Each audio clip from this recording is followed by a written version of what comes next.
Acosta not only nabbed his first win of the season in Canada last week, he brought himself to the top of the point sheet. Both of the level motorsports drivers have yet to finish outside of the top five in all four rounds thus far.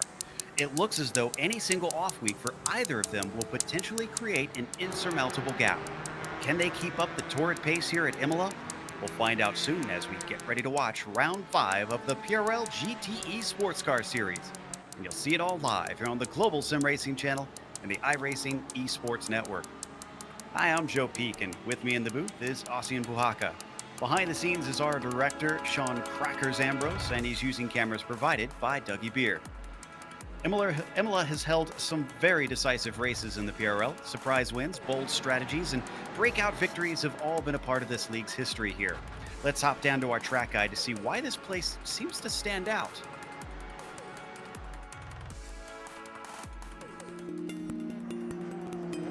Welcome to the Autodromo Internazionale Enzo e Dino Ferrari, but most race fans know this place as simply Imola. This circuit in the northern part of Italy has seen some of the highest highs and lowest lows in motorsports history.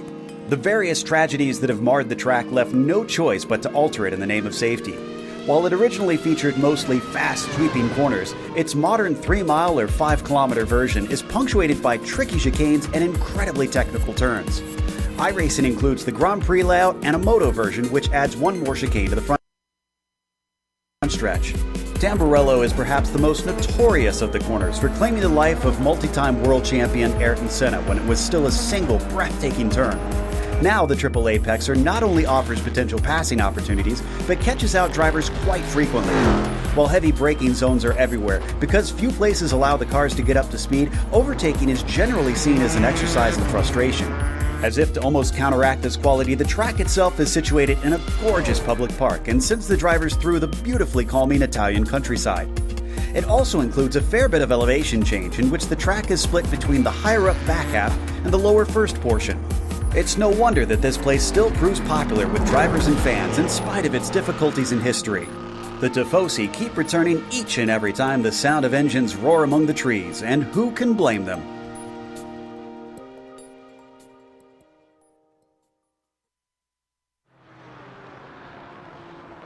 Really is a beautiful place here in a park to hold a race here in Italy, one of the countries renowned for motorsports, Ossian. But let's talk a little bit more about the stats of this place and what this means for this round.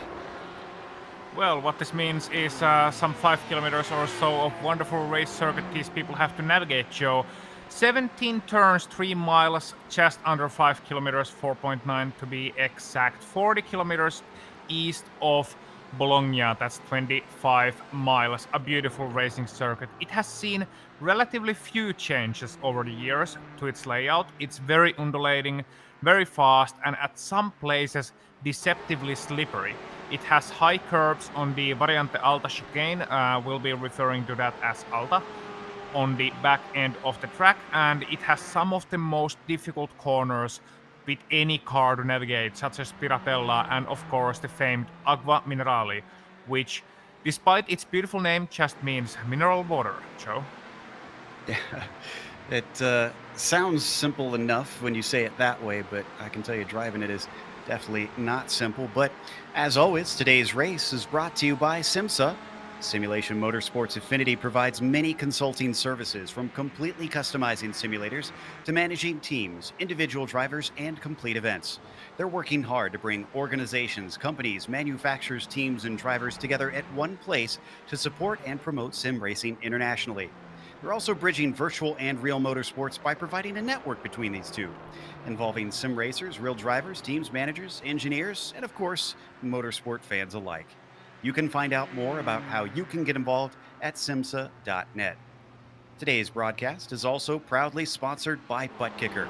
ButtKicker products add an incredible immersion and realism to any game. Feel every nuance and truly put yourself in the driver's seat. Check them out at thebuttkicker.com.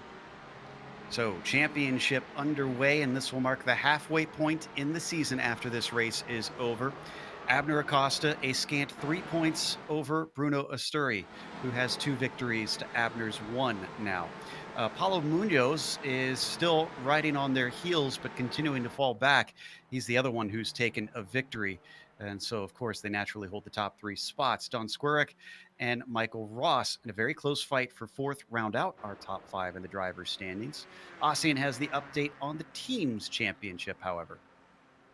Yes, indeed, I do, Joe. Level Motorsport with her AAA team has been Class A all throughout this season. Abner Acosta, Bruno Asturi, Alexis Serbo leading the championship by what looks like decisive 64-point gap over Punto CL Racing Blue, Calvin Mees, and Eisler.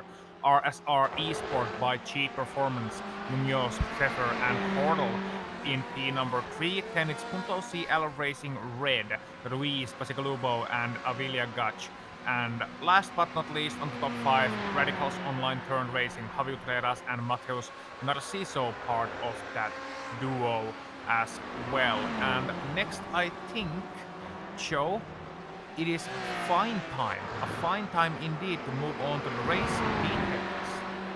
Is. So our regular viewers have already heard a lot of this plenty of times, but if you're new to this series, it's round 5 out of 10, as I mentioned. There's the 4 different makes of cars they are allowed to use in the series. These are all GTE class cars that they are able to choose from. They have a 60-minute race that they will run, which includes 1 pit stop needed for fuel. It's an open setup series, so they can tweak it to their liking, and that can come in handy in those teams championship as drivers share that info amongst each other. They've got an incident cap, which includes a penalty at 13 incidents and then a complete disqualification at 20 incidents. Considering how many chicanes are on this track, that could be a factor today. There's your bonus points as well at the bottom, which includes the pole, which they're fighting for right now. But if you're looking to take advantage of GSRC's over 1 million global monthly impressions, from official series sponsorships to commercial placements, we have advertising options customizable to suit your company's needs. Follow the link in the description below to learn more. That qualifying, by the way, currently has Paulo Munoz up at the top. Wonder if he's looking to try and get a second win here, help his team back up into the championship.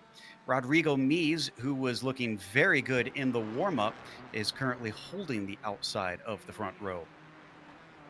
Yes, indeed. And in P number 3, it's Michael Ross who was saying, he was lambasting this track a little bit. And I say lambasting because he said he has a feeling it's going to get a little bit woolly, Joe. Yeah, well, and we've seen it at races here before, both in this series and other series, that first lap always seems to cause problems. Now, granted, we've talked a lot about it in this season and the previous season, the orange zone, which they've extended to the first whole lap. I wonder if that'll help calm it down a little bit this season, if maybe we won't quite see as many problems since drivers will already kind of be on their guard. Yeah, I hope so. It is track suited naturally for some first lap shenanigans, sadly. So, Tamburello, when you come through there with cold tires and 2 wide or even 3 wide at times, and it's a triple apex corner, as was said in the track guide. So, it's a difficult place to navigate through, even more so when you consider the fact that you got those sleeping policemen, those curbs, high curbs on either side of the corner, meaning that you can't really run too wide without risking to damage your floorboard or damage your splitter or damage your car in general. So, you can't really allow for extra room there. But that's why I like that corner. It is one of the very few ultra precise corners that are left in the world, as we see Paulo Munoz finishing one more lap and move on to Anderson Schmid. That I've got my eye on right now that, to be fair, we've been slagging on a little bit is Christian Eisler, who's up to 4th in the qualifying. He has not shown a lot of pace recently. He's in the Porsche now. I think he may have actually changed cars since we last looked at him. I'll have to double check that since we got some information to the side here. No, he hasn't. Oh, interesting. Okay, well, the 727, I guess, just buckled down and has found something. Now, granted, still 5 minutes left in the qualifying, so things could still change around, but this is awful late in the game right now for him to be overtaken or see something drastically change. Yeah, Neisler, he's finding some good pace. I wonder if he's found more time to practice or whether it's a case of finding a good setup for this track. This Imola is not usually known as a Porsche track per se. It's got that weight balance way up in the back, meaning that it won't be good on the, fast direction changes. Where it will be good is on the slow corners, but maybe Eisler has found something in the car, in the setup, and maybe he's just finding this car to his liking. Either or, he's sitting in a good fourth place. And the two guys I'm looking at right now, Abner Costa and Bruno Asturi, they are once again behind each other on the racetrack on the main straight. There you can see them with Asturi leading the duo and Acosta in the second place on that pack, but in third place now in qualifying, so managing to improve 138.1. Once again, team tactics from those guys. I wonder if it's going to be Asturi receiving the draft next time out. He's currently ahead, so, and that lap didn't count for him, so that must have been his quick one. But he really won't want to slow down this time, especially if he's on a good one, unless he makes a mistake to try and let his teammate by. Otherwise, he's just not going to get any sort of help here. Acosta now up to the inside of the second row with that last lap as we watch Hilton cross the line. Looking through to see Christopher Pfeffer seems to have come back to the fore as well. He's been kind of mired down much farther in the pack lately, and he's up to 7th right now. This is Russo in 16th this lap as he crosses the line. Another driver having problems with the bounds of the court. Eisler. That's a very good time. Yeah, and another thing we managed to not mention earlier on is that we have a new pole sitter in this race, a provisional pole sitter, and the first man to go under 138 in this qualifying, and that is Rodrigo Mies from Chile, the crowd favorite, taking the provisional pole position, and wouldn't that be quite interesting if he manages to hold on to that one? So in general, a very interesting qualifying so far. We have Mies, Munoz, 1 and 2, then we have Acosta. I say only in P number 3, the leading level motorsport driver, Asturi in P number 6. So that's very, very interesting prophecy for this race. And Asturi up to 4th. That last lap was his quickest yet. So he's going to jump Eisler. Acosta didn't go faster. In fact, he's taking it down to pit lane, and he might be out of time here.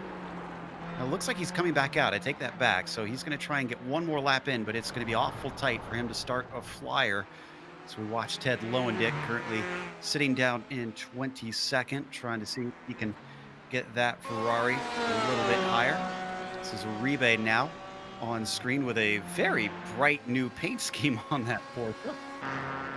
Yeah, that's a great scheme, and also Cal Guin coming across the line. Will he improve? No, he will not. So hooray! So Cal Guin still sitting on 8th place at the moment. Cal Guin just 4 milliseconds off Christopher Pfeffer in 7th place, and just 6 milliseconds ahead of Don Squirrel.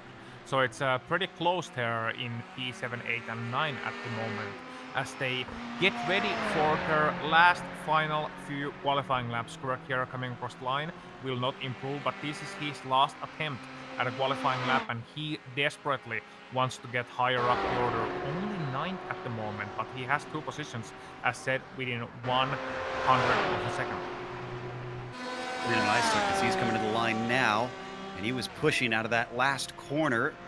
Is this going to be faster? No, he had an off track, so he's going to have to go around one more time.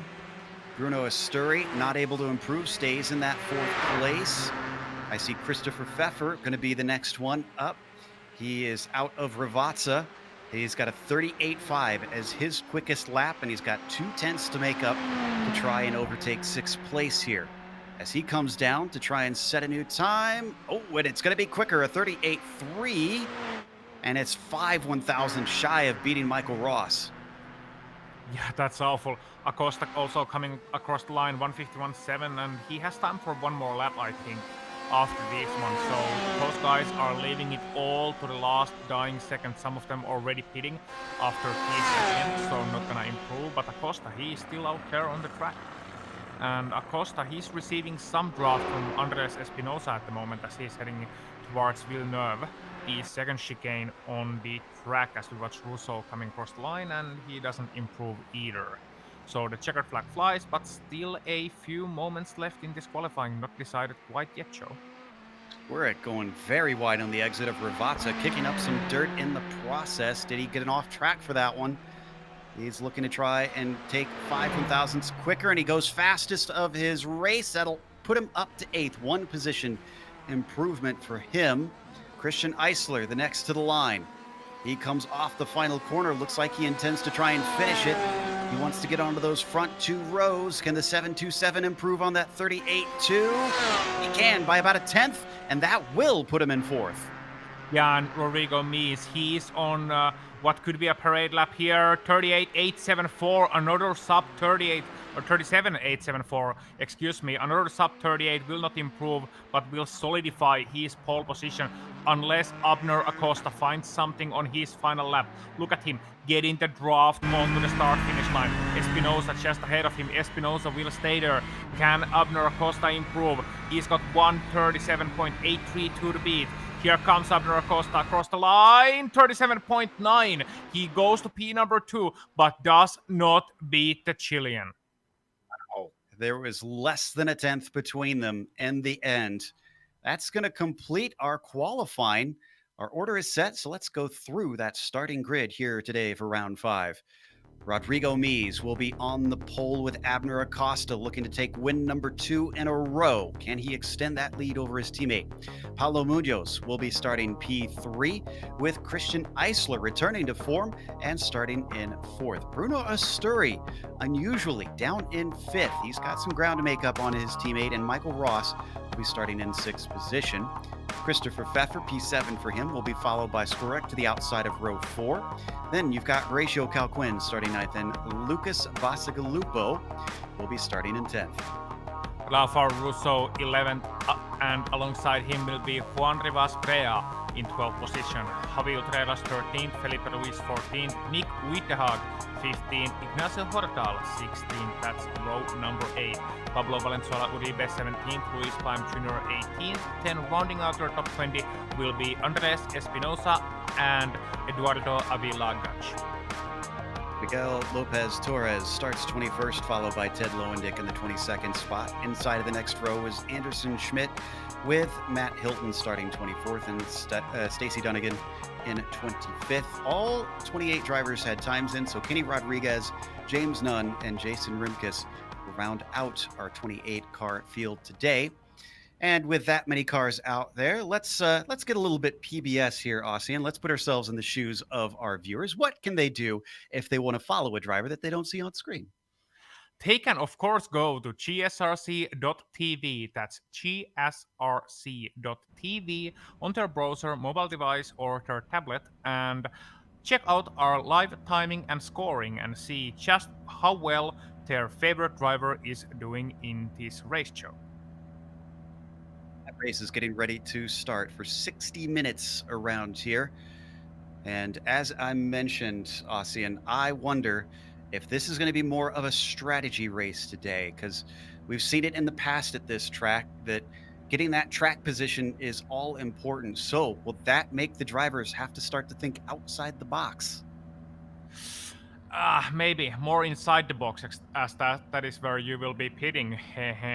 But fuel saving is going to be a factor here, definitely. You got so many places you can save fuel in. You can lift and coast to Piratella, you can lift and coast to Agua Minerale, you can lift and coast in the chicane. So you got so many places you can save fuel. And if you can't find a clear overtaking opportunity, why wouldn't you save fuel and try to leapfrog someone on the pit stop? Maybe we will see some early stops. Maybe we will see some unusual strategies, as you mentioned. We'll have to wait and see. We have a 1 hour race on our hands after all, and a short warm-up lap, which these drivers will take from the exit of Alta all the way to Rivazza.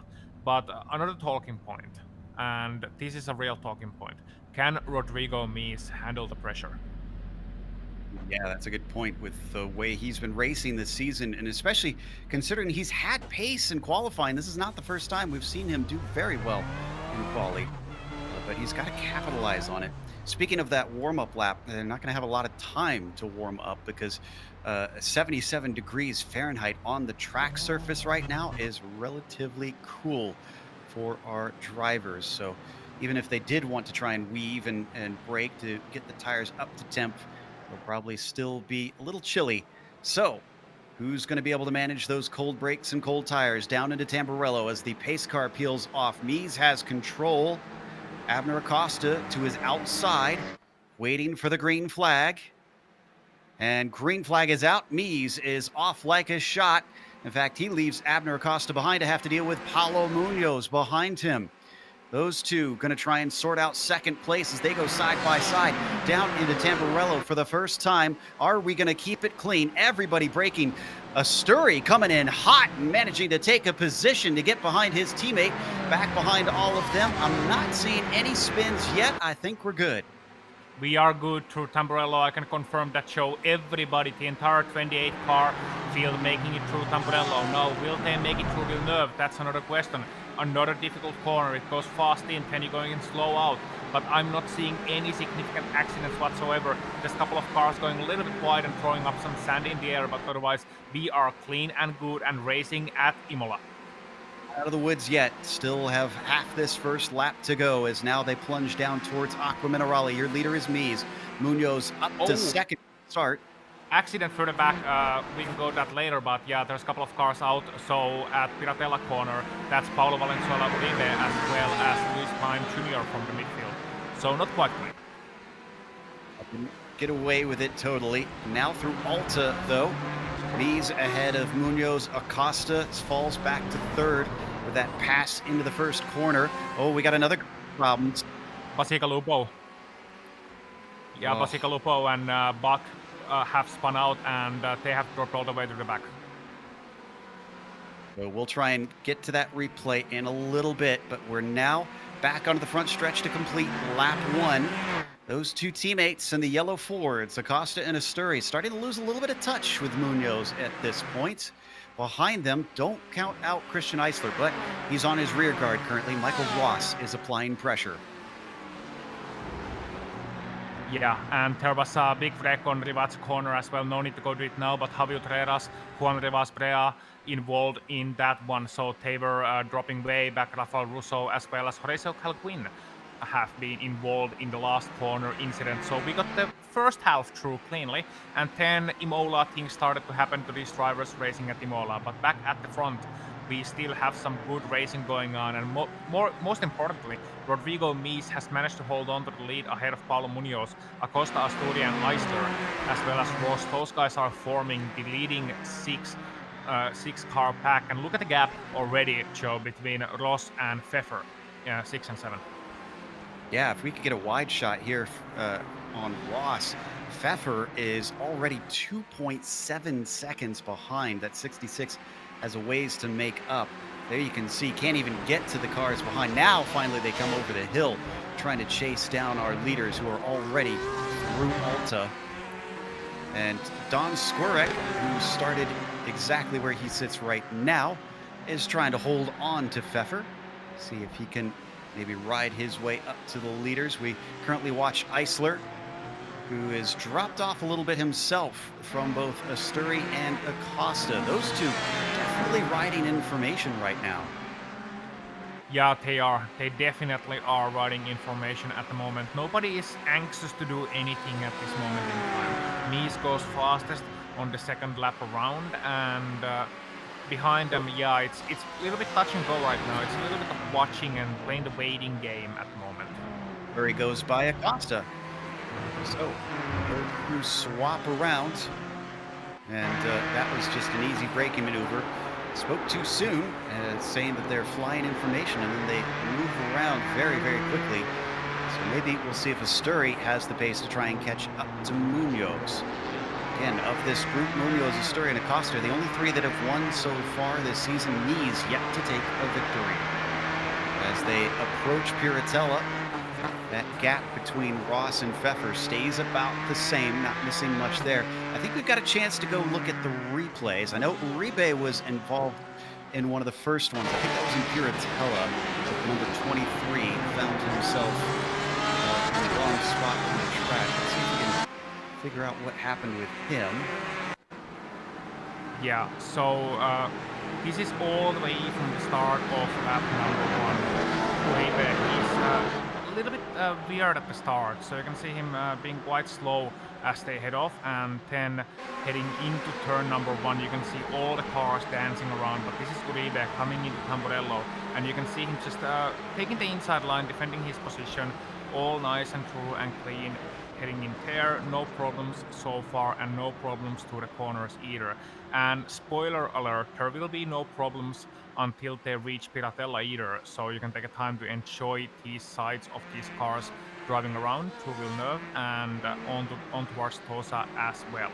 But Uribe, he will be having some problems as they come into Piratella corner, which is the next one after this hill. And once you come into Piratella on lap number one, the problem with the corner is that you can't see the entry properly.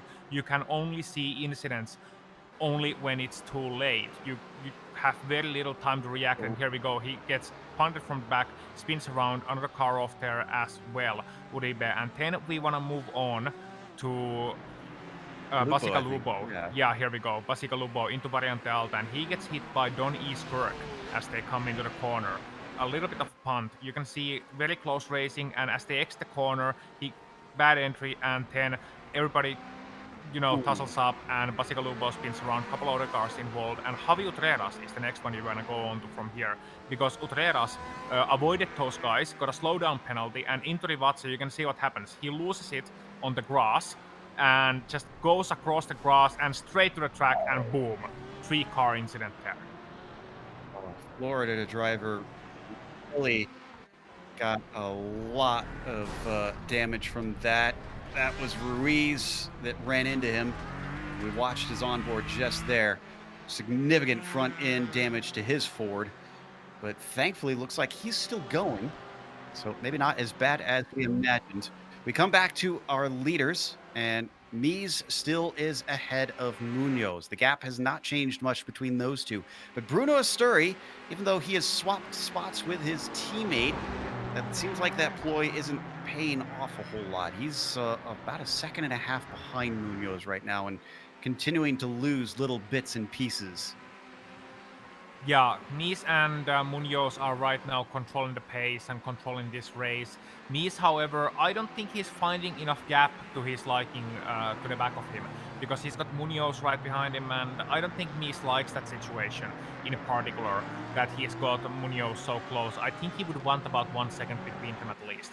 So Mies, I don't think he's saving fuel at the moment at all. He's just trying to get away. You got Munoz trying to follow Mies as much as he can through those high-speed corners, and then behind them you got Asturi, Acosta, getting a little bit separated right now, and the level racing guys are not looking as good as they have looked through the early parts. Battle for 13th was quite good and still quite good, but it had Ruiz in it, and he spun himself into the wall. In fact, he's just left the session, so he is our latest DNF, unfortunately, despite surviving that frightening first wreck. Gone once again, but we ride on board with Anderson Schmidt, who's at the back of this trio fighting for P13. That's Dunnigan through the windshield that you can see directly ahead in the Ferrari, and that's Uttahag that is up at the front of it in the number 19 Porsche. Yeah, and Anderson Schmidt, he's lost a couple of positions in this lap. He was 12th at the start of it, but you can see how quickly situations can change here at Imola. He's already 14th, but he still has chances to come back into this race. I'm not seeing any damage in his car so far, so there shouldn't be any intimidating factors. But he should be getting a little bit closer, because once if these guys start battling ahead of him, we often talk about if these guys start battling, but that is such an important thing. Racecraft, reading the race and reacting correctly. With the Haag and Dunnigan, if they get into a tussle, Schmid wants to be right behind them so he can save fuel, so he can make most of the bad situation. If you can't get past, then do the next best thing. And behind them, we got an interesting guy actually in 15th place. That's Lucas Basicalupo, and he's trying to catch up to that trio ahead of him. And remember, Basicalupo, he's by no means a driver who belongs to a 15th place. He's a fast driver, but he, as we saw on the replay in first lap number 1, he wasn't so fortunate as to make it through without any damage. So he's got a lot of work to do from here on out. And the good news for him is, well, we're only 10 minutes into a 60-minute race, so there's plenty of it to try and improve his position. Now, as we were watching all of that, we don't need to go to the replay of it, but Eisler was overtaken by Ross for fifth. It was just an easy slipstream pass up to Tamburello. Michael now setting his sights on Acosta and Asturi, but he's got a ways to go to get up to them because it's 3.3 seconds from P5 to P4 as we continue to watch the 84 Bacigalupo cycle through. This is Ross on screen now, and that is the blue and red Porsche of Christian Eisler. Good qualifying. Fourth place has started to crumble a little bit. He's down to sixth already. Is his race pace suffering?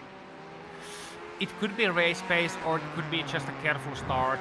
Maybe he's just trying to get into grips with his car. I'm not seeing any incidents where he's really involved, but he has definitely dropped back from the likes of Acosta and Asturi and so on. But then again, if you drop back from the level motorsport guys, that's no shame. Michael and Ross, he's finding race pace, he's finding solid ground right now, and maybe Eisler can draft him and find a little bit of consistency from there.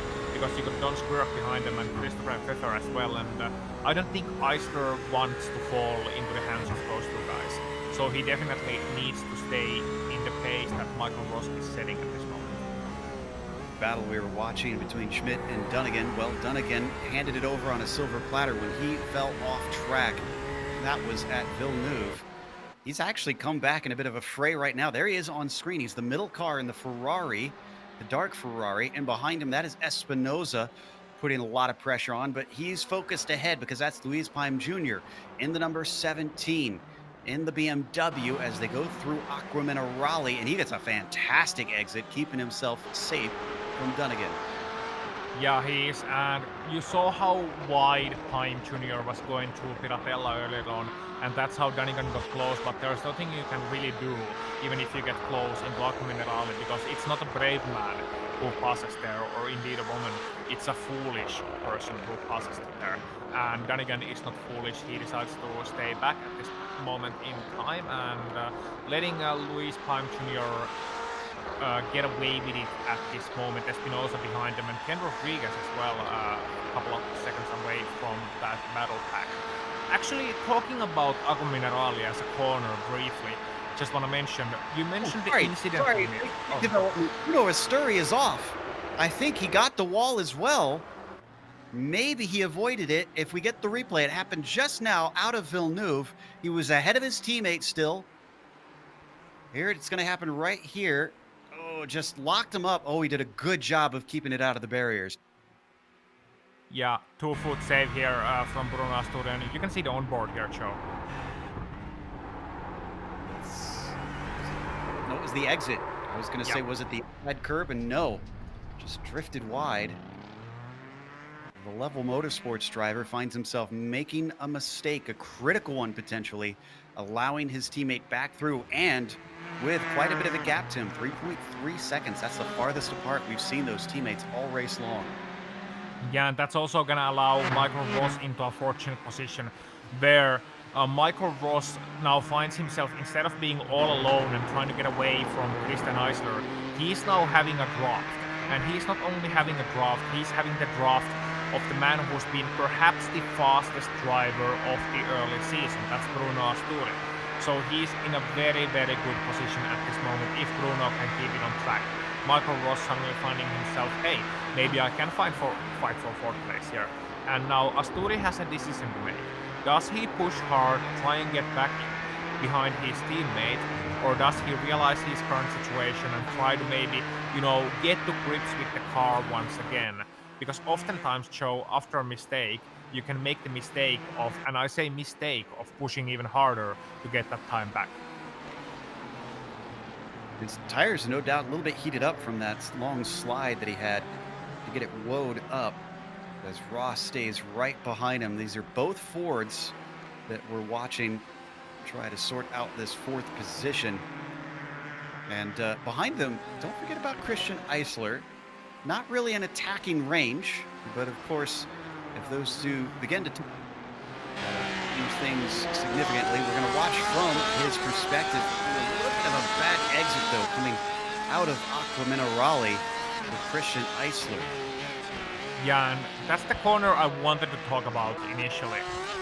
There is a reason why some people take a bad exit from there, and that is you want to avoid the off track at all costs, because that is notorious for giving easy off tracks. And what does this league have? What do we have at Precision Racing League?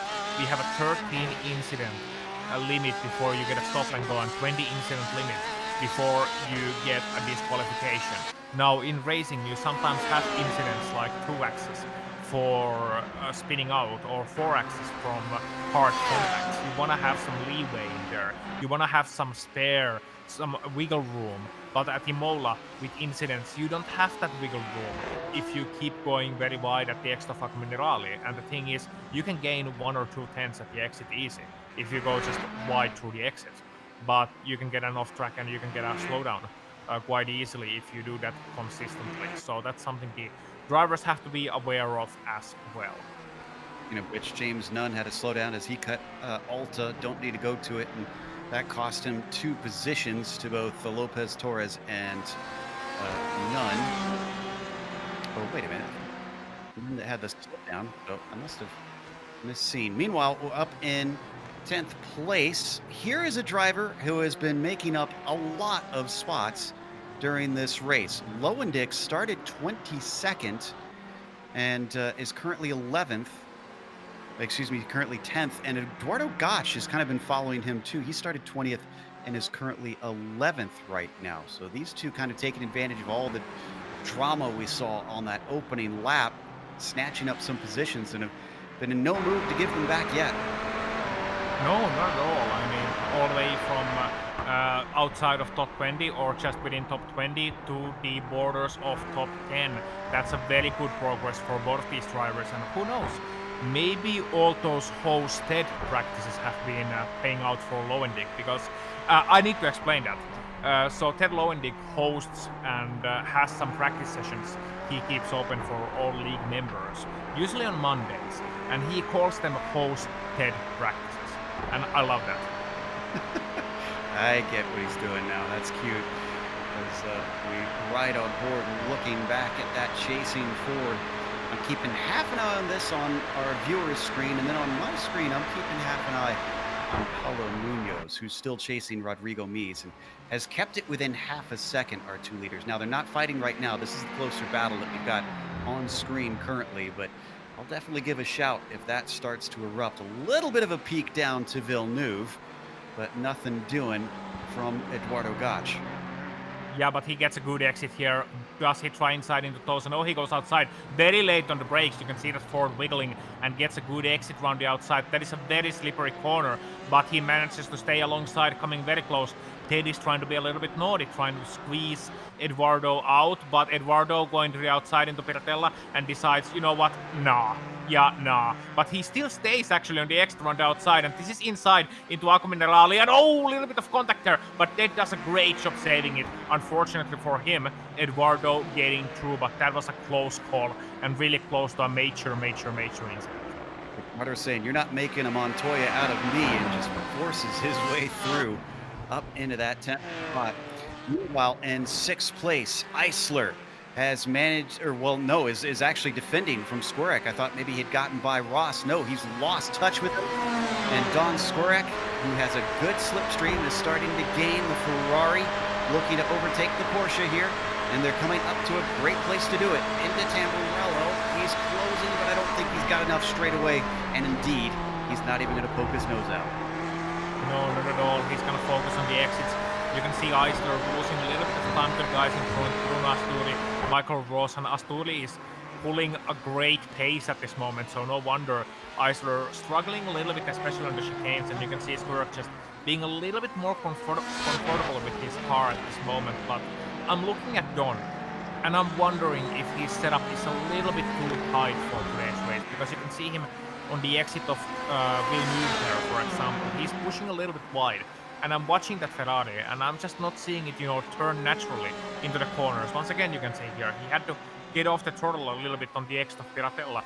So that's gonna be something that's gonna come even more of an issue.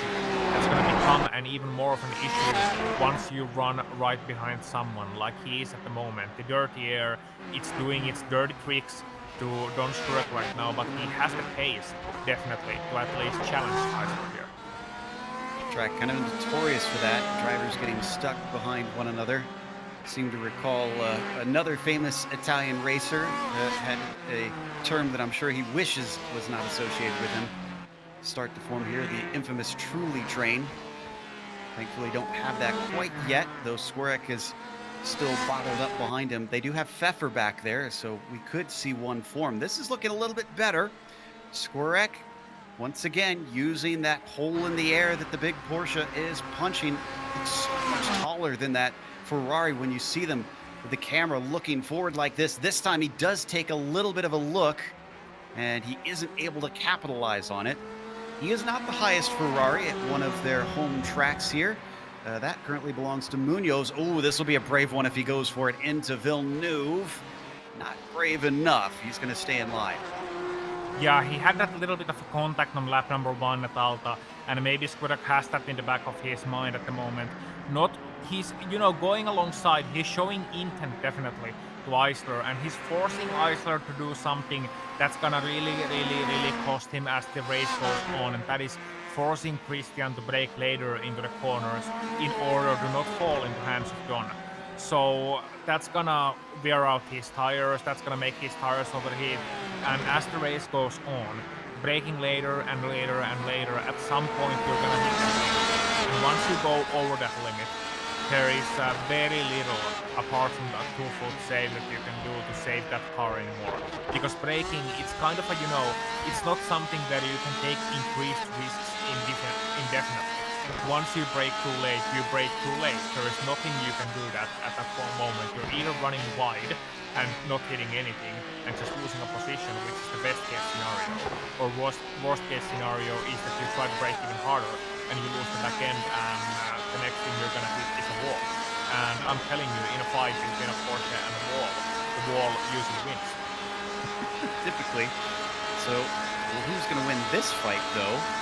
This is looking good for Skurek. Depending on how brave he is, he's closing very fast, and once again, he runs out of road as they finally hit the binders down into Tamburello.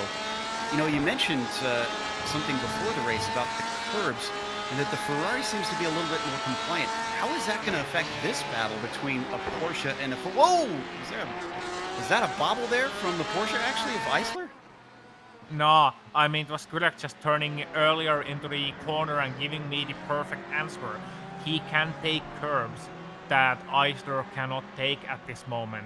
You can see Skurek just turning a little bit earlier into the first apex of Villeneuve, for example, and you can maybe see him get a little bit more adventurous with the curbs at Alta.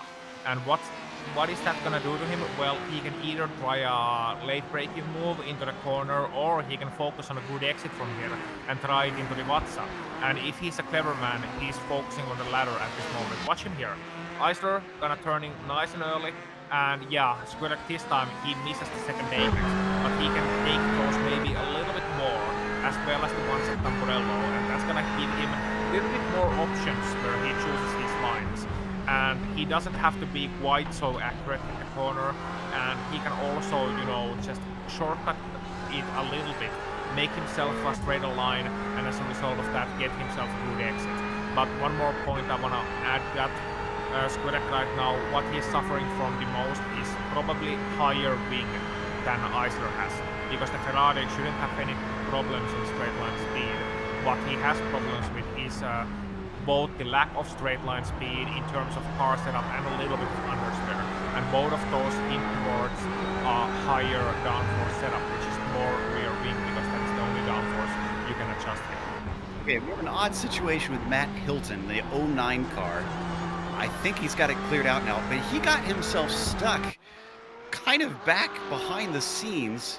There he is right there on screen. This happened just now in Alta. We get a replay on this spin that seems to have kind of put him between a rock and a hard place. Here's the incident. He's coming up to Alta now. He's the green and black BMW that you see. He's going to spin the car. Now he tries to correct it here, but he he pulls back into where there's no escape. I know what he's doing there. Matt Hilton, he's scouting for a place to build a hotel. I see where you went there. The old 9 returns once again to the track, but a lot of time lost from that maneuver, and he's down into 21st because of it. And look at Ross and Asturi here on P number 4 and 5 as well, because Asturi and Ross, they're coming closer and closer. Asturi is starting to lose a little bit of ground here. He's getting good lap times, but this lap will not be so good. Ross is right up to him, coming up to the Vatsa now. At the exit, Ross lost a little bit of time, so not quite as close as he was looking into that corner. Behind them as well, Skurak getting closer once again into Isler, and I think this is the best one yet. Yeah, he's alongside. Ooh, and you're right, he's going to go through. We didn't quite see it on screen as we were riding on board with Asturi, but indeed, Squirek manages to overtake. And there you see at the back of the shot that Christian Eisler has already fallen to 7th. Yeah, and as they come into the first corner, into Tamburello, you can see it on the main straight. As soon as Gudak pulls alongside, look at Eisler and look at what he does here. They come into the corner here. Eisler is on the outside and he's just braking nice and early, and he's almost letting Gudak have the position. So he's not fighting that too hard. He knew that Gudak has more pace at this moment. And I think he's also showing his racecraft here, identifying the situation between Asturi and Ross maybe. You know, that they maybe shouldn't fight with each other. Instead, there could be a top 5 in cards for them if they play their cards right, or play their hand right. I shouldn't say hand, shouldn't I? Maybe? Yes? Yeah. Play your hand right. That's the right way to put it. So let's jump back down behind them. We were watching this fight before. It's between Gotch and Lowendick. However, the Hog, they're in 12th. He's joined them. Now it's a 3-car battle, and they're coming up to Alta here with Gotch in his Ford, being chased by Lowendick in a Ferrari, and Nick is racing in a Porsche. So we've got 3 of the 4 different makes represented. We've already seen how 2 of them battle against each other, and Lowendick, who's got a great run, coming up to Ravazza, decides not to take it, even though he was right underneath that rear wing. Oh, and that's Gotch as a result of that, locking up his brakes a little bit as he's trail braking into the corner. He manages to get away with it because Ted wasn't able to just, you know, put that into good use. There was no overtaking spot there. But you saw him maybe getting a little bit overheated with his tires is Eduardo. Lowendick gonna go alongside him. And Uydehag just gonna follow them through turn number 1, taking the middle lane. And once again, Eduardo braking very late, but he's gonna be in the hands of Ted heading into Villeneuve. So I thought he would, because I figured that Ted's going to have the better exit, but not the case. Gotch still well gapped in front of him, so no opportunity into that second chicane. Now they head up to Tosa. Sometimes a passing spot, but not this time through. What about the exit? We've seen drivers try to use that to good advantage. All 3 of them are going to stay equidistant from one another. Hard to see an advantage between them at this point. No, not at all. And I think Nick is just content staying behind them. Eduardo being a little bit more aggressive with his car. And maybe Ted is realizing that, hey, Eduardo's being aggressive. He's going to come to me at later point in this race. There's no point pressure. No point, you know, forcing anything at this moment. Just keep applying pressure and see if he cracks, because they got a big gap ahead of them to Ignacio Hartal, and they got a bit of gap behind them as well to Luis Pime Jr. So Ted is not in a position where he has to do something right at this moment in time. He can wait. He has the most valuable resource that a racing driver could have, and that's time. Well, that patience seems to have paid off for a number of drivers already, because I was just looking at our situation with retirees. We've already lost 6 cars out of our 28 starters. That's a fair chunk for the first half of the race. Brea, Russo, Ruiz, Rimkus, Nunn and Alonso are both in pit lane getting repairs, but they've been in a long time. Not sure if we're going to see them back. This is Nick Uttahag in pit lane, splitting it almost perfectly in half, but this looks scheduled to me. Yeah, and maybe he is anticipating a bit of battle between Ted and Eduardo in front. As we as we watch him hitting there. And we should actually go to our leaders briefly here, because Mies and Munoz are coming up to some lap traffic. That's Pablo Uribe, and Uribe didn't give way easily. He's maybe gonna give way into Rivazza. Yes, he is, but this is allowing Munoz to get just a little bit closer here as they move on here onto the main straight. However, I'm not seeing anything too aggressive from Munoz that just yet. And this is interesting. As you mentioned, we have started the pitting game. We have started the strategy game, and I'm wondering, what is Munoz's game plan here? Is he gonna follow, which I think he will do, is he gonna follow Mies until Mies will pit and maybe try to jump him on the pit lane? Or is he gonna potentially watch for the traffic, which we might have in the form of Lubo and other guys, in front of him, and then try to get duck out of their way? What is he gonna do at this moment? He's half a second behind the leader. Surely he has to have a battle plan at this point. Imagine so. And if you're a fan of Rodrigo Mies, you got to be biting your nails a little bit at this point. He's gotten halfway through the race and he's been showing good form. As just as I start to say about that, he goes a little wide out of Tosa. But he's now going to have led most of this race as we are officially past halfway. So can he hold on to that for 30 more minutes to take that checkered flag for the first time this season? He's a little bit out of it in terms of the championship. Oh, and he goes way wide once again, this time out of Aqua Minerale. I think he managed to avoid a slowdown penalty, though. Yeah, but he definitely got an off track from that one. So, and Munoz cutting quite nicely at the Alta. Now, will he get a slowdown, or can he actually use this one? He's very close, so he's actually using this one. Going into Rivazza, maybe to the inside there would be a brave move. No, he's braking nice and early. Once again, saving a little bit of fuel there. Very close this time coming out of Rivazza. Is this potentially a chance to attack? Oh, he spits. Okay.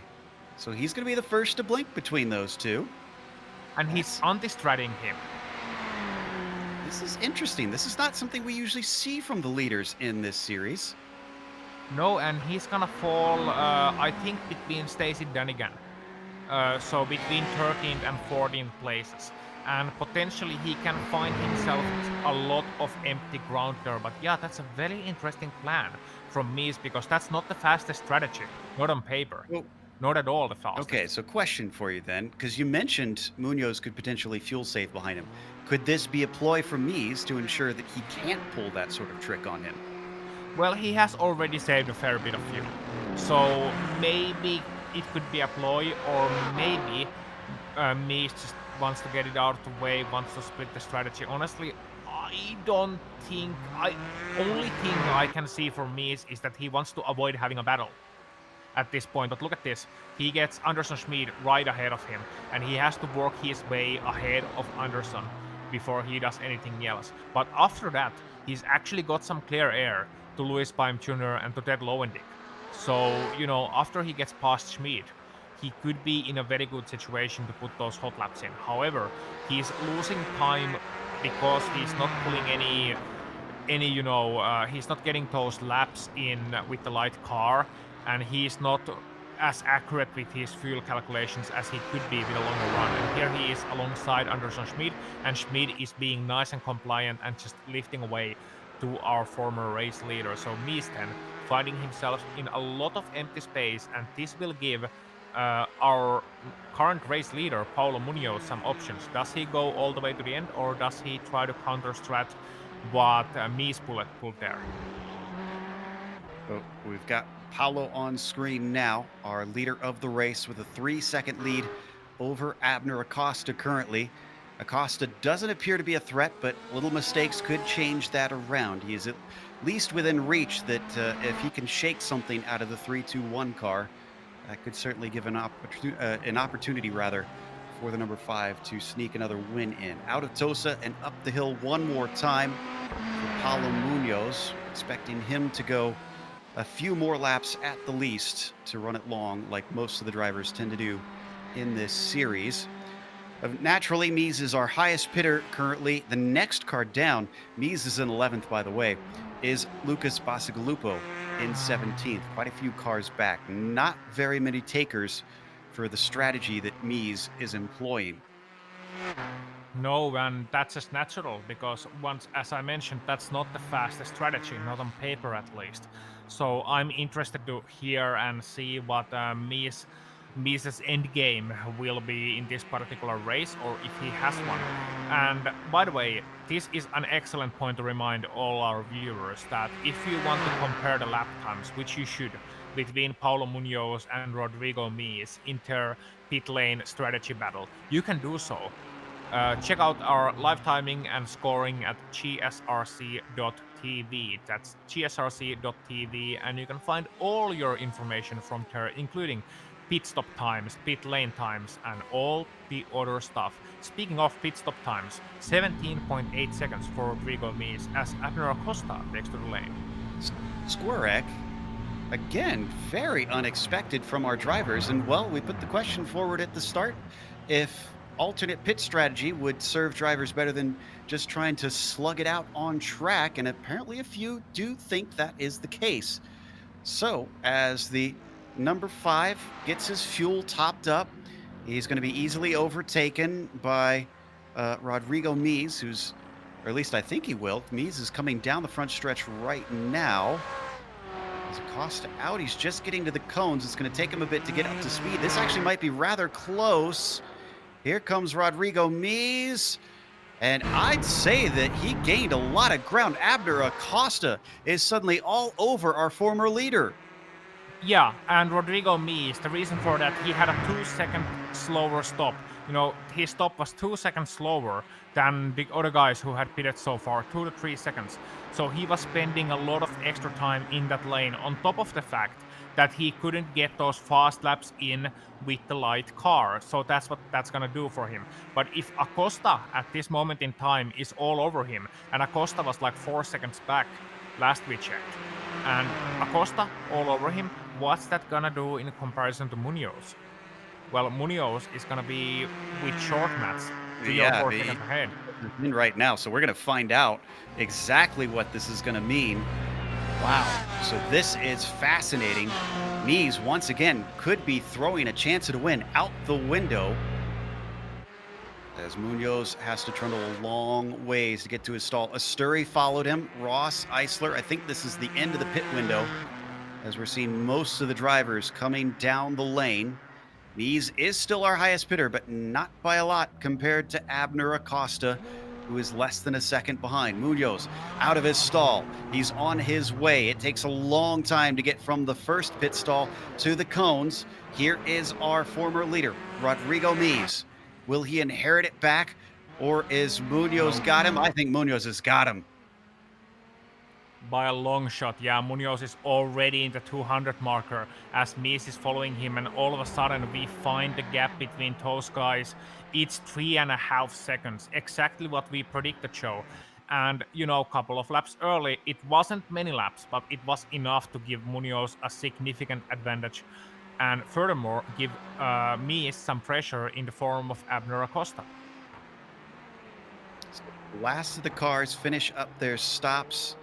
Believe Utretas and Matt Hilton will be the final two to take their fuel and get ready to finish the 60-minute event. We've got pretty much our order set now, and if you're going to overtake, you got to do it the hard way. Munoz is now our leader after the pit stops, and quite a difference between himself and Rodrigo Mies, who led the first half of this race. 3.2 between them. And then third, it's Acosta still. Yeah, so 15.3 second stop for Paulo Munoz, 17.8 seconds for Rodrigo Mies, 14.9 for Abner Acosta. 2.5 seconds. That's not easy time to gain on track. That's more than Mies managed to gap to Munoz during the entire duration of that first stint. So that's time he will not get back. Now the interesting question will be, what is Rodrigo Mies' pace? He doesn't have to save fuel. He has more than enough fuel in that car right now, that's for sure. Maybe a little bit of extra even. So he has the security. He has 2.9 seconds between himself and Paulo Munoz. So, it's gonna be very interesting to see how fast can Rodrigo go, because I don't think he's wanting to let that win slip away from him. Not now. He's closer than ever. We're watching the battle between Pime Jr. and Eduardo Gotch. This is for P12. Gotch has unfortunately fallen off of Lowendick, who he was fighting with before. Now, he's not that far up the road, but it's about a second and a half between them. That is Lowendick in the dark Ferrari. The Ford, the red and blue Ford of the 45, Eduardo Gotch, trying to hold off Pime down the front stretch. Luis looking like he might have a good run. I don't know if this is going to be a long enough straightaway, but he's tempting fate and then decides better of it. Yep, nothing doing there, so decides to wait for another chance, for a better chance. They still got time, mind you. It feels like the end portion of this race, but we still got 20 minutes left. So you still have 1/3 of a race distance to go. And that means, for a lot of these guys, that means opportunities that will come, and opportunities also to showcase their pace now that they don't have to think about fuel saving anymore, at least hopefully not. But one guy I want to mention right now, once again, Rodrigo Mies. Do you know why? Because he is pulling away from Abner Acosta slowly but surely. And this is a little bit surprising to me. That is curious. Got a good overtake. Nick Utahag managed to get by the car of Anderson Schmidt into Tamburello. Almost a little bit of a power move here as we pull up the replay. He is going to get the inside of the first apex, but the job is not done, and he holds on to it. Watch this. The BMW makes him sweat for it, and just barely avoiding contact, he powers his way through. Yeah, some good driving between the two drivers there. That's excellent respective driving. Not an easy corner sequence to go wide. You can easily, just give up the battle basically and go a little bit, give a little bit too much room, and as a result of that, sacrifice the position or not trust the other guy, in which case you're going to give the position easily. But both of those guys had enough pace and enough consistency as we once again battle for P number 12 between Gotch and Luis Pime Jr. And they're going to go alongside each other into Tamburello. Are we going to see a repeat? Yes, we will. However, this time Gotch holds onto that position. Pime Jr., however, has a chance into Villeneuve, but it's blocked. Covers that inside just to be safe so that Pime doesn't try something risky. So the pressure is now on for Eduardo if he wants to stay in this 12th position from his 20th starting spot on the grid. He could have a good prize for him at the end. He's going to try and deny him of that. They climb up towards Piratella. Not really a passing chance for him this time. Still, he's going to stay in the tire tracks of that Ford. Make sure he fills his mirrors. Yeah, and well, that is indeed quite intriguing. This is a battle for P number 12, but do you know what they call the battle between Eminem and Esham? You've lost me. The battle for Detroit. All right then, so back to the racing on track as Yes. we watch Gotch continue to have to play defense and losing track of Lowendick with he doesn't have to play defense anymore. The 17 cracked under his own pressure. The BMW goes around in Ravazza with 17 minutes left to go and a lot of time lost as he has to get it going. Yeah, and what happened there was Luis Pime Jr. caught himself braking a little bit too late behind Gotch and, just braking harder and harder and harder, trying to go straight, trying to save it, and just spins around instead. Into the corner, cannot save it, but the fortunate thing is that he didn't hit anything. So you got that one correct. As we are once again moving into our leader, Paulo Munoz, and last time by, Munoz did a... Actually, what was his last time? Yeah. 39.6 I've got on my screen, yeah. Yeah, 39.6, here we go. And behind him, you got Rodrigo Mies, and he was a little bit slower later, 39.8, so not catching him as fast as he wants to. And those 2/10 are gonna feel a little painful, but both of them right now going at an excellent pace. Munoz improves even more, 39.5. What is Mises' response? 39.8 once again. So Munoz, once he got into clear air and managed to get his tires back under him, he is flying. I wonder if we could pull up the laps between Acosta and Asturi, though. Remember, this is the championship battle for our top two in the points, and Acosta currently holds the edge both in the tables and here on the track right now. But Asturi, I'm looking at the times, and it seems like he's starting to reel him in. Here it is on screen. So obviously the pit stops are going to screw those first two up there in lap 22 and 23. But look at that. Bit by bit, he's chopping away a big chunk on lap 25, in fact. Yeah, 3/10 of a second, and putting a little bit of mental pressure at least on his teammate Abner Acosta. But, you know, the gap is over 6 seconds. So, you know, it's not gonna be something easily caught during the last 15 minutes of the race. However, it's gonna be something that Acosta has to be aware of when he's looking. And of course, because he's still trying to catch up to Mies, he's trying his best to do that. And meanwhile, he knows that his teammate is managing to somehow go even faster. It can go into your head. So Acosta, he has championship experience. He has potential to be really, really great. And he has already shown that in this series in the past. So, you know, he can't let it get into his head and he can't focus on that battle behind him. But yeah, you were right. Asturi is on a great pace at this moment. I believe he's actually the fastest man to the track last time by. He could be, because Munoz went 39.9 this time. Rodrigo Mies 39.5. Yeah, so Paulo Munoz lost a little bit of time to Rodrigo Mies as well. The 3-2-1 with a 39.9 compared to Mies's 39.5. And Mies definitely looks like he's pushing. I was watching him out of Rivazza, and that car was squirming all over the place. He's got to be careful, though, that he doesn't wear out those tires by the end. The temperatures have continued to go up. We haven't looked at them since the start, but it's already up to 84 degrees Fahrenheit. I believe that's actually close to 10 degrees Fahrenheit hotter than what we started. Yes, and that's 29 degrees Celsius. It was 25 degrees when we started, 29 degrees Celsius now. You're right, it is getting hotter and hotter in here. And that compared with the tires wearing out and the track getting more and more slippery, well, that's going to make interesting times for these drivers. And as we thought about times and talk about times and keep talking about them, I mentioned earlier on Munoz getting 2/10 away and 2/10 away from Mies, and Mies catching up 4/10 last time by, so he equalized the situation. And that's something Munoz will know.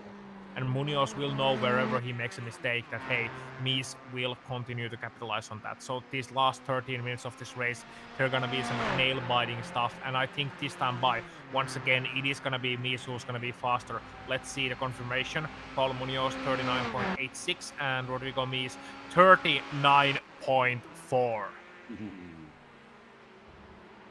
Well, I hope he's not paying attention to the times, because that's going to be a big distraction for him right now. He needs to focus forward.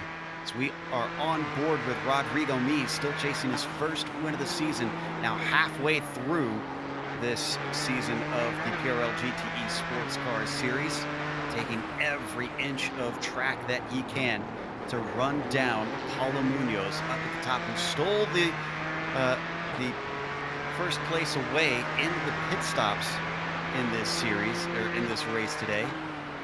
So I'm sure he's hungry to try and reclaim that, knowing that he had the number on him for most of the first part. This is almost, I'd say, classic Imola that we're seeing right here. It's not necessarily an all-out slugfest side-by-side racing. It is a nail-biter pressure cooker situation between drivers.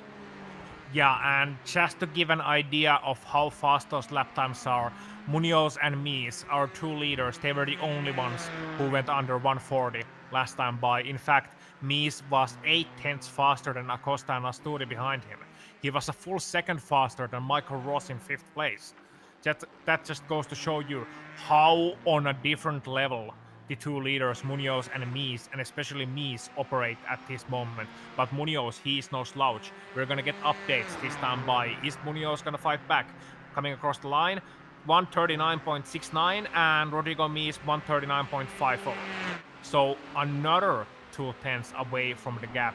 But Munoz too, he is pushing even harder as they start to come across some lap traffic in the form of Horacio Calguin soon. And now I don't want to suggest anything, but Calguin is Mies' teammate.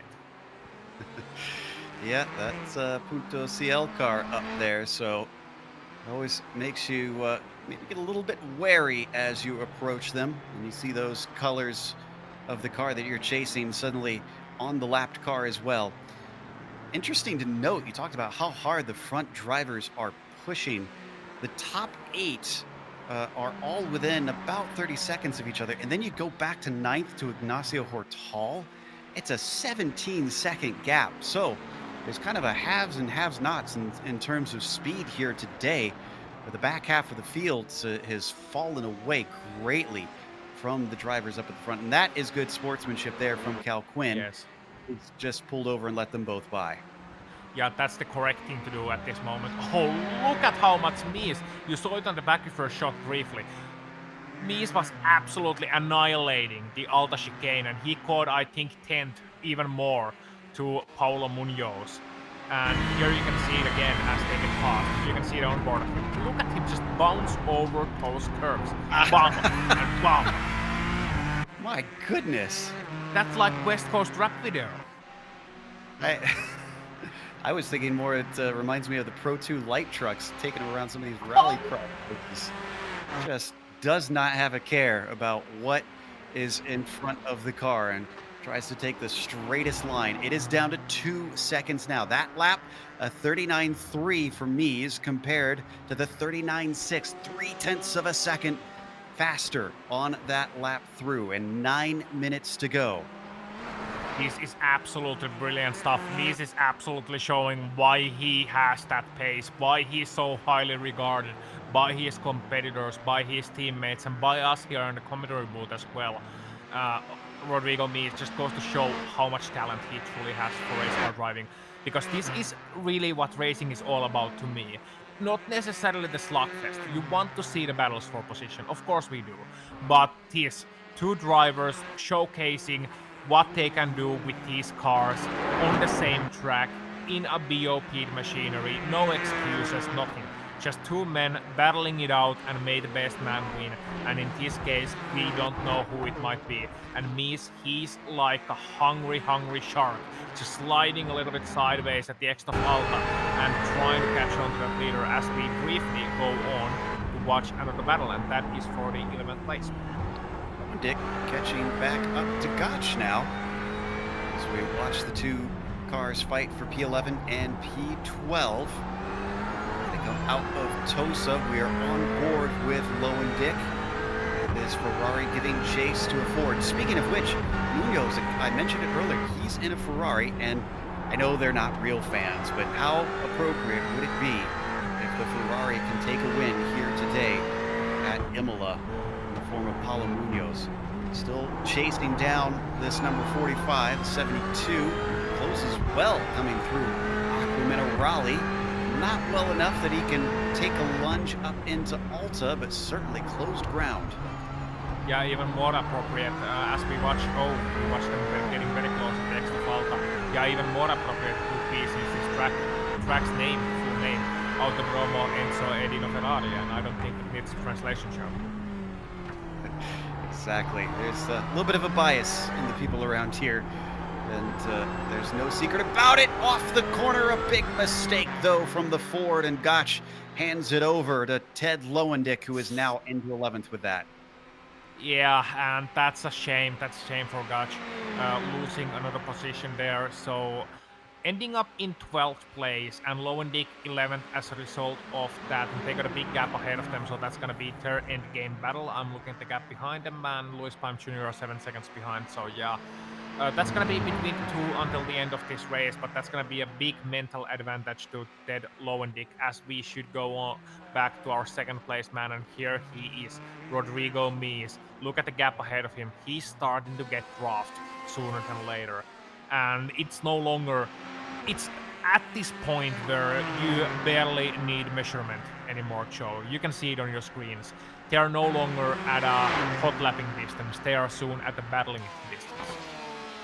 The previous lap, there's a 3/10 difference. This time through 39.2 for Mies and 39.6, 4/10 difference. So that gap is getting even more distinct between their lap times. It's growing. He's catching up at a higher rate here is Mies.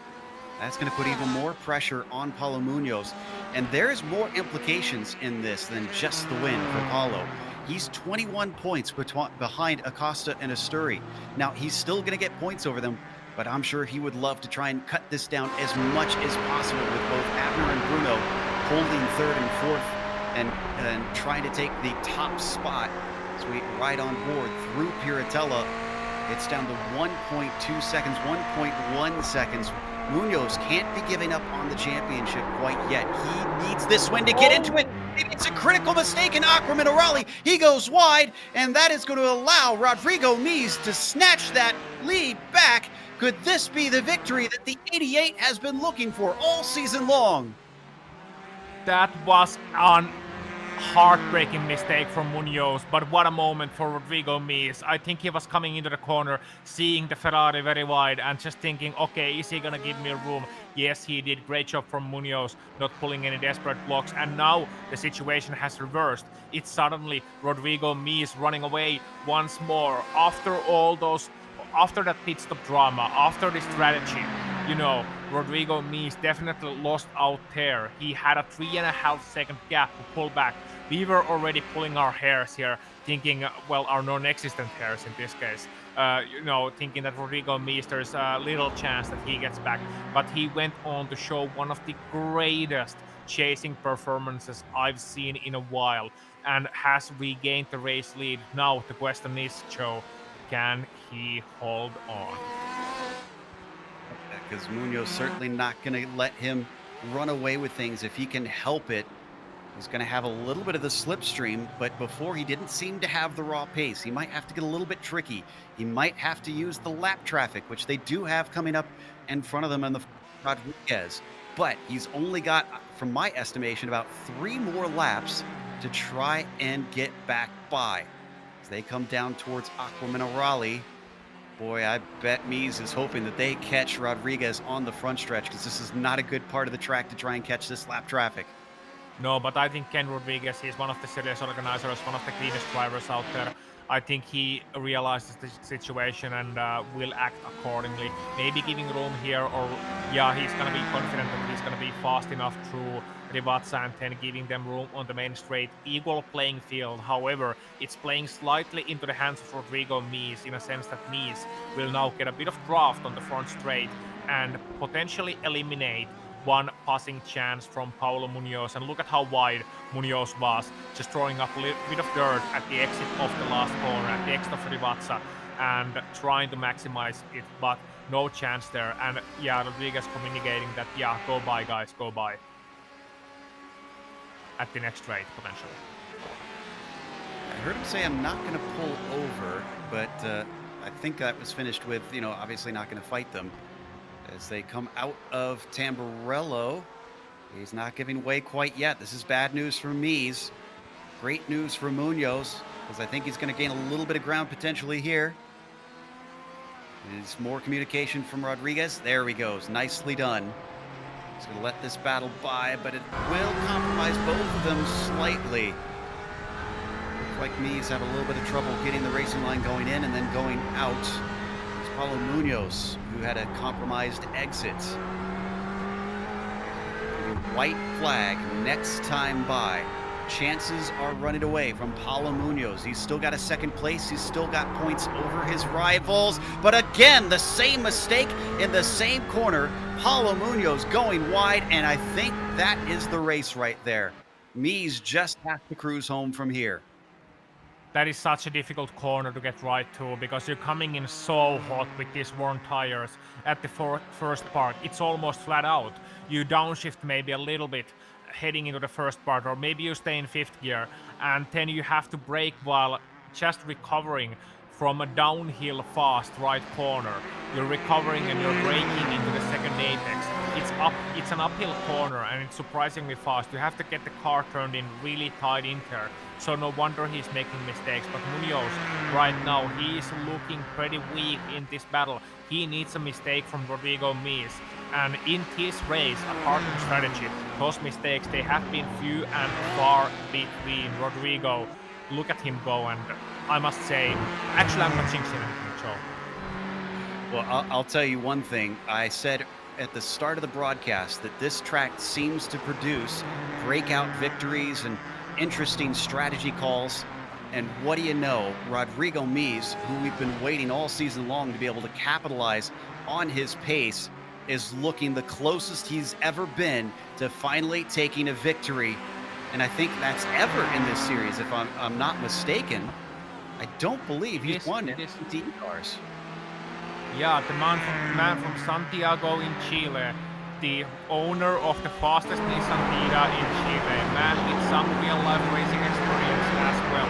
Never won in PRL GTE, has been on the podium multiple times, has been in a position where he could maybe win multiple times, but never has he ever been fortunate enough to bring it home, taking it nice and steady last lap. Look at him just being very careful through the chicanes, trying to maybe play it safe and play it sure. He knows that Munoz will not catch him to the line and show Rodrigo Mies. It's an absolute holiday for him and his battalions of fans.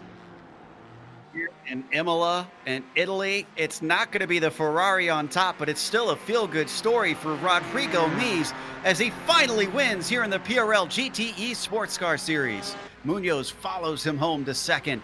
And how about Abner Acosta? More points not only brought home for his championship hopes, but over his rival Asturi, who finished in front.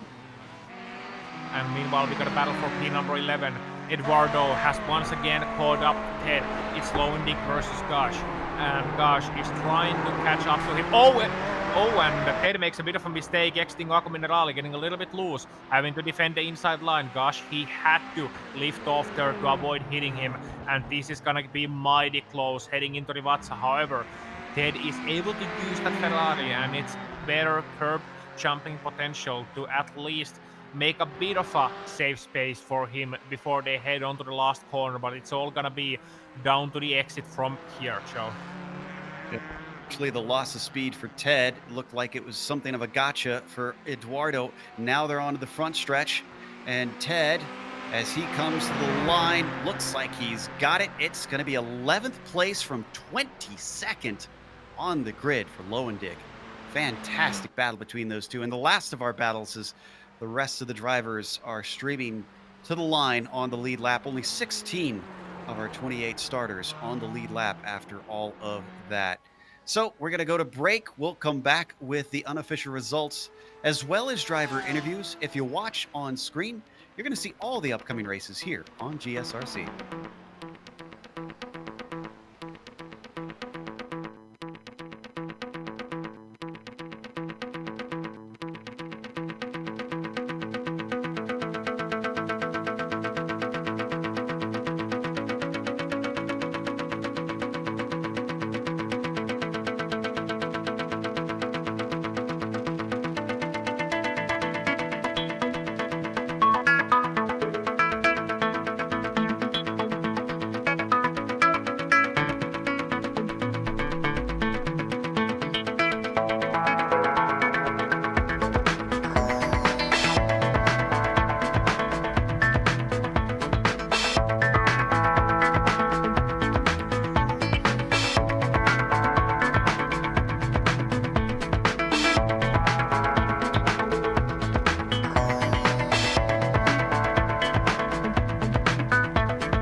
legendary Imola circuit in Autodromo Enzo e Dino Ferrari. Officially, but all race fans know this place as just Imola.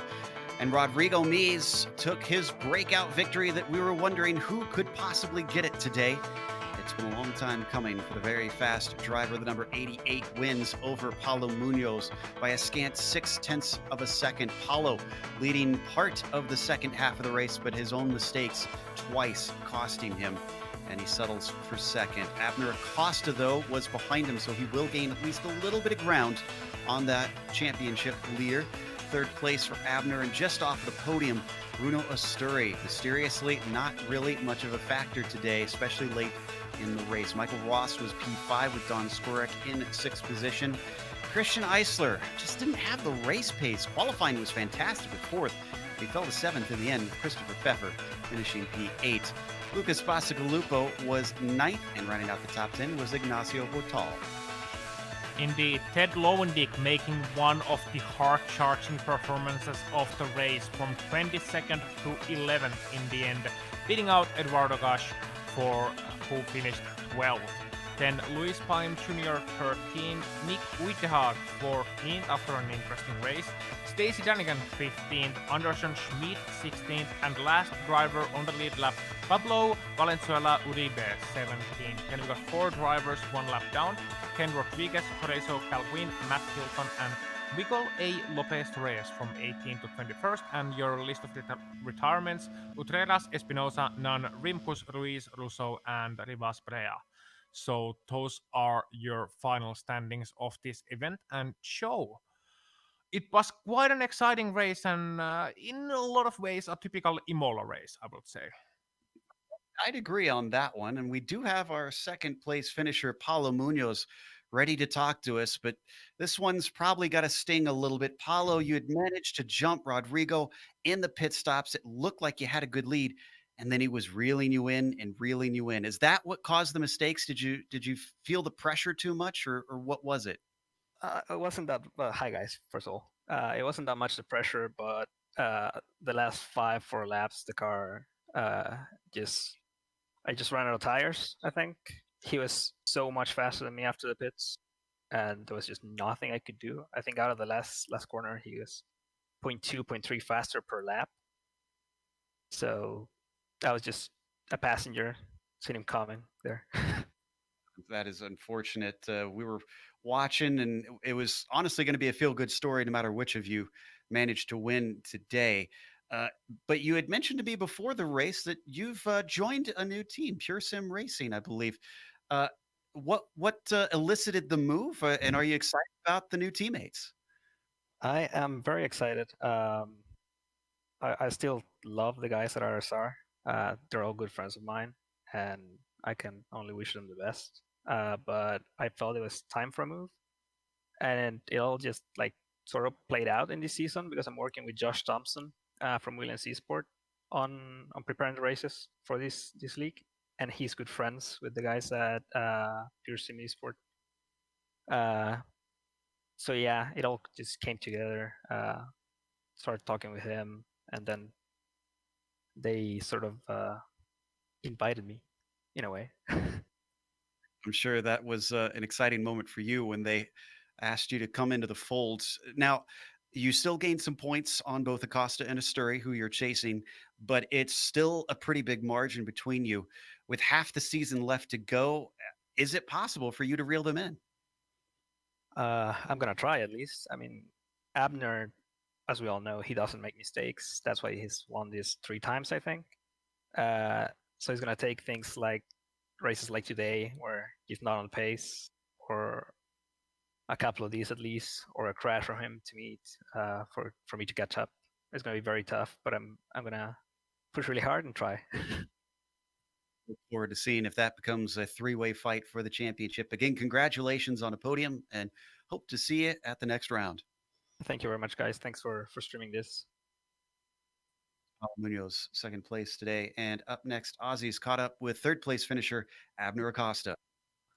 Hey Abner, congratulations for the podium. And first of all, well, you guys were pretty close to each other at the start, but not at 1 and 2, which we were maybe expecting. Was this a more difficult track for you guys than, for example, the ones we saw earlier on in the season? Hey guys, good evening. Yeah, I think well for me, this Saturday, Sunday, I decided I had this great idea to get a whole rig. So I went from an office chair with a table to a rig, and I'm sitting completely different. Everything's different. So since I sat on it on Saturday, Sunday, I was like 5 seconds off the pace, and I've been trying to, I guess, get my rhythm back on this, and it hasn't been good.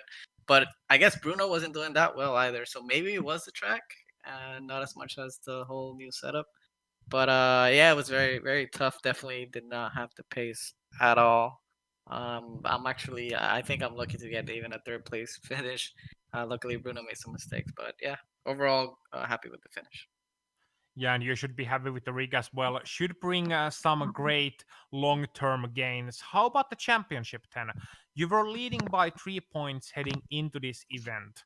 Now you're leading by some more points. Is that little bit of added security in case Bruno decides to go superhuman in the later half of the season? Yeah, yeah, definitely. I was actually kind of upset. I got 4 X's and I lost my extra point for that. Just because I know I'll need them. And yeah, Bruno just made some mistakes at the beginning, and he was already going superhuman after the pit stops. He was like 5 tenths to 6 tenths faster than me. I thought he was gonna catch me. But yeah, every point at this point, every point that I get matters. And to say that this is the worst result that I've gotten in all this weeks, I guess that's pretty good. But yeah, I'm definitely staying ahead of Bruno. That's the plan. Yeah, that's definitely the plan if you wanna win the championship. So anyway, Abner, we are moving next week to Spa and then Road America. Couple of very fast circuits. How are you looking there? I definitely do like Road America a lot. Not sure about Spa. I'll definitely have to put a lot of practice on that. And again, I'll need to get used to my rig and the sitting position that I'm on now. I'll definitely have to put a lot of laps. I hope I get back my pace quick because it was a little frustrating today, just not being able to catch anyone at all. So we'll see. Well, you have a 2 week break to get used to it. Thank you, Abner Acosta, and good luck in 2 weeks. Thank you, guys. Thank you for broadcasting and PRL and everybody. Thank you. Thank you very much. And Joe, I think that's all of our drivers today. Sadly, no winners interview today, but I think Rodrigo will be too busy celebrating to talk to us. Won't blame him on that front. Certainly seemed like a little bit of a downtrodden Abner Acosta as well. Not something we're used to hearing.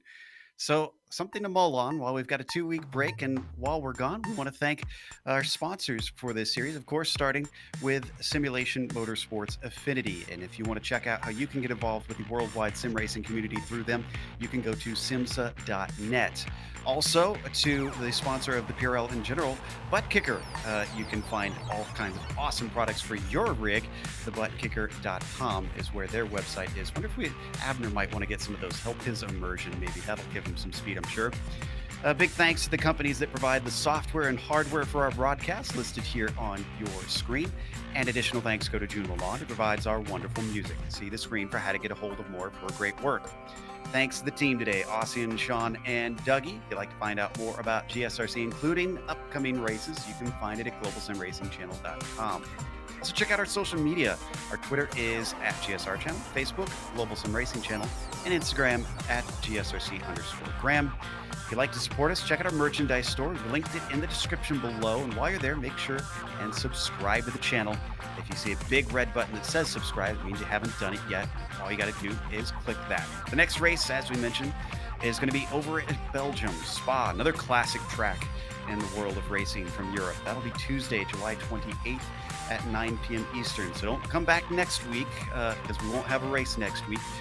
It'll be a bit of a break. We also have upcoming races for other series listed on screen. Check those out and mark them down on your calendar. However, until next time, race clean, race hard. We'll see you on the track.